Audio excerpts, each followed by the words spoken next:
SIDS, or sudden infant death syndrome, is defined as the sudden and unexpected death of a child under the age of 1 year that remains unexplained following autopsy and a thorough investigation. It most commonly occurs in infants between 2 and 4 months of age, with 90% of SIDS-related deaths occurring within the first 6 months of life.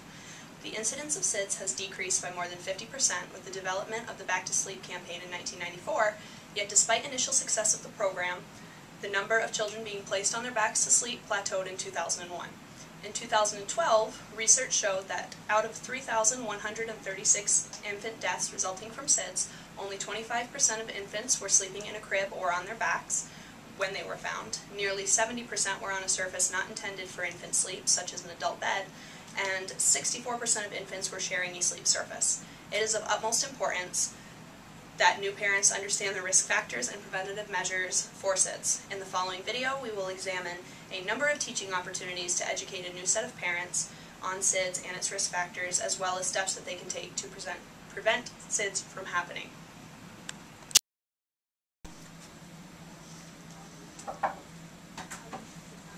Hi there, I'm Ashley. I'm going to be your nurse today. How are we doing? Pretty good. Okay. So it looks like after some further testing that you are just having some Braxton Hicks contractions and you're not ready to have the baby quite yet. Which is good because we're only at 6 months. We want that baby cooking. Okay? So the last time you were in, we had talked about smoking cessation. You still working on that? How's that coming along? Well, I'm down to a pack a day, but I smoke when I get anxious, so it's a hard habit to kick. Okay. All right, and how about Joe? How's he going with that? I've tried. Okay. Well, smoking, as I've talked to you in the past, can be very harmful for the baby while you're still pregnant and afterwards as well, okay? Smoking and secondhand smoke can decrease the baby's arousal and can really be a huge risk factor for SIDS. Have you guys ever heard of SIDS before? No. No. Okay, so that's sudden infant death syndrome. Okay? Sounds serious. It is pretty serious. Okay? Exposure to secondhand smoke and smoking while you're pregnant can also cause preterm labor and low birth weight, which are also risk factors for SIDS, okay? And I see you've got some pills here. What's going on with that? Well, I'm in, pain, and those are from his knee surgery a little while ago. So I've just been taking them as I need them. I mean, I've been taking those prenatal vitamin things too, but those take the edge off. Okay. Well, these are opiates, and first and foremost, you should never take someone else's medication without it being prescribed for you, okay? And especially when you're pregnant, because opiates can decrease or increase the effects on SIDS to a baby as well, okay? We're going to call your doctor. We'll hold on to these for you, okay? And we'll call your doctor and see what kind of pain regimen we can get you on. Okay? Both opiate use and smoking during pregnancy have shown to increase an infant's chances of SIDS. Mothers abusing opiates during pregnancy are 5 to 10 times more likely to be at risk of SIDS than the general population. Heavy smoking is the leading independent factor for occurrence of SIDS. Prenatal smoking and nicotine use has been linked to a reduced response to hypoxia and can decrease the respiratory drive in infants.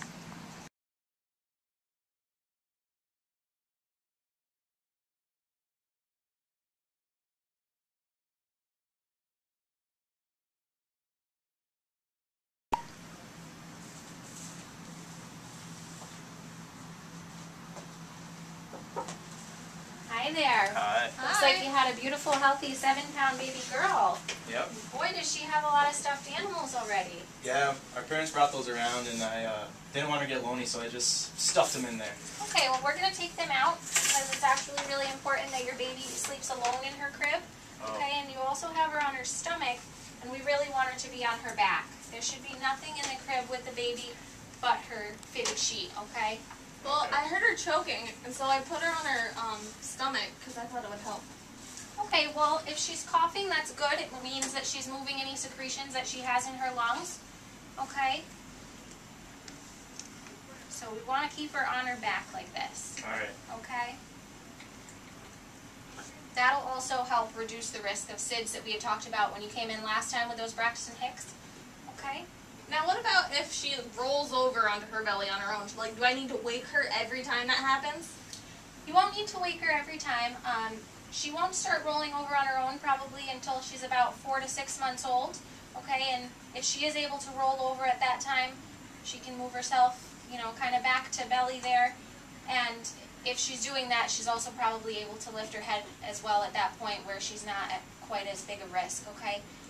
Usually, most babies that are victims of sudden infant death syndrome, it happens before 6 months, but it can happen up to a year. Okay, we won't put her on her belly anymore. Alright. We won't put all those stuffed animals our parents got in there anymore. Okay, good.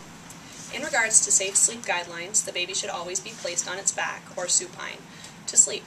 Using the prone position increases an infant's chance of breathing in already expired gases, which may result in hypercapnia or hypoxia. The mattress should be firm. Avoid soft mattresses, waterbeds, sofas, or other soft surfaces that may obstruct the infant's airway. Do not put extra stuffed animals, blankets, pillows, or loose bedding in the crib while the infant sleeps. It is important to try to minimize any chances that the infant's face may be covered when it sleeps.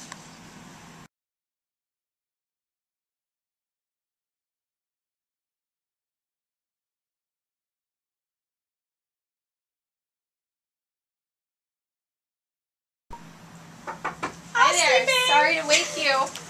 Looks like you fell asleep while you were feeding the baby. How's the baby doing there? I think, yeah, she just dozed off and I didn't want to wake her. Like, Okay. skin to skin's good though, right? Skin to skin is very good, but it's not good to fall asleep with the baby in the bed like that, okay? Okay. We definitely want the baby to be sleeping alone in her own crib. They're actually recommending to do rooming in instead of the co-sleeping like that, okay? Okay. It's much That's okay. safer. Your baby's still close. I and was you about can- to feed her, so that's okay. All right. Well, even with feeding her, having her close in the room, she wakes up and she's fussy in the middle of the night. You're right there. You're able to feed her. Rather than in the bed, she can get tangled up in the blankets, easily suffocated, strangulated. Okay, and those are all huge risks. Okay. Okay. And I see you're formula feeding. Have you had any education about breastfeeding? Well, I heard a little bit about it. I heard it can make me lose weight. Is that real? Well, this is true, but there are a ton of benefits for your baby. You'll get all of the antibodies from mom and as well as nutrients and everything the baby needs, okay? I will put in for the lactation nurse to come in and consult with you. She can give you some more in-depth details. But you're really going to want to just, if you do want to do breastfeeding, you should do primarily only breastfeeding for the first 4 to 6 months. And breastfeeding can also reduce the risk of SIDS, which was something we had talked about earlier, okay? Alright, I'm down. It's almost bikini season. It is bikini season, but you have to be thinking as a family unit as well, okay? We're working on that. 45% of parents responded to a national survey saying that they had shared a bed with their infant. Co-sleeping or bed sharing can lead to suffocation, entrapment, and strangulation, not to mention it's a falling hazard for the infant. It is recommended that parents room share with their infants or have the infant sleep in the same room but on a separate sleep surface. This will decrease the risk of SIDS by up to 50%. Breastfeeding is recommended for all new parents and has been associated with a reduced risk of SIDS.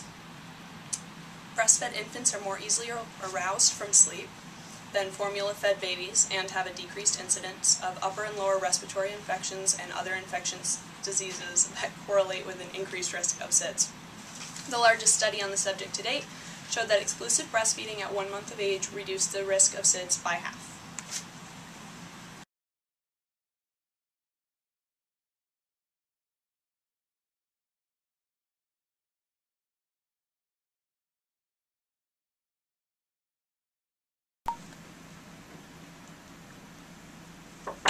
Hi there, looks like you guys are all packed up and ready to go. Yeah. Good. Do you have any questions for me? Yeah, you said a lot about SIDS. What should we do once we get home to prevent some things? Like, what about pacifiers? Pacifiers are actually, there's studies that show that they can reduce the risk of SIDS by about half. Okay, 'cause Okay. she cries a lot. Alright, well that's definitely something you can use to soothe her. Okay. Okay, but you're going to want to be seeing if she wants the breast or diaper change, things like that as well. Okay, Alright. and I see you have a bunch of loose blankets on her. Yeah, I didn't want her to get cold. Okay, well this can actually cause her to overheat, and when she's sleeping at night she can actually get tangled. So we send everyone home with this nice sleep sack. So the baby actually can fit right in. This will tuck her in. She'll feel nice and secure. It'll prevent her from getting wrapped up in the blankets or getting overheated, okay? Cool. So that's something that you can take home with you. And I also have a pamphlet here for you, which goes over all of the risks that we talked about for SIDS, okay? And most importantly, you're going to want to remember to keep her on her back with nothing else in the crib, okay, and not in your bed. All right. Thank you for Keep working on that. everything. You're We welcome. will do everything that you told us to do. Good. Good luck. All right, Thank you. There have been a number of studies to show that pacifier use can have a protective effect against SIDS, but pacifier use should be delayed until breastfeeding has been firmly established. Pacifiers have been shown to lower arousal thresholds and maintain a patent airway during the infant sleep cycle, and that pacifiers decrease the risk of SIDS by 50 to 60%. When using pacifiers, you should make sure that they are one-piece systems and not two pieces, because two pieces can break apart and kill the baby. By following these guidelines, you can drastically reduce your chances of SIDS. Start off with proper prenatal care. Smoking, alcohol, and drug abuse can increase your chances of SIDS. Secondhand smoke can also be harmful, so limit the amount of time you spend around other smokers. Make sure that your baby is sleeping on a firm mattress free of stuffed animals, all these loose blankets, and make sure that they're sleeping on their back, not face down, so that reduces the risk of entrapment and suffocation. Engage in room sharing rather than co-sleeping or sharing the bed. Remember that breastfeeding is important for providing nutrients and antibodies to the baby as well as reducing SIDS. Remember that using a pacifier as a one-piece unit can also be a protectant against SIDS. Please be advised no babies were harmed in the filming of this video.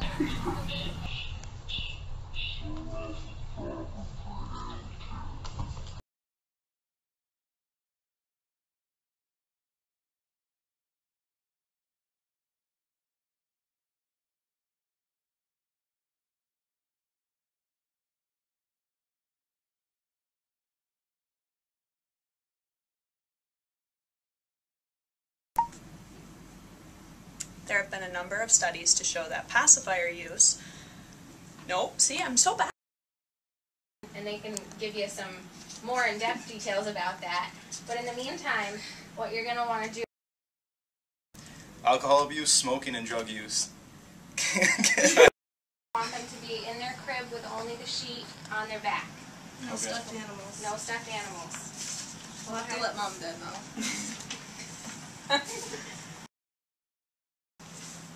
Hi there. Sorry to wake you. It looks like you fell asleep with the baby.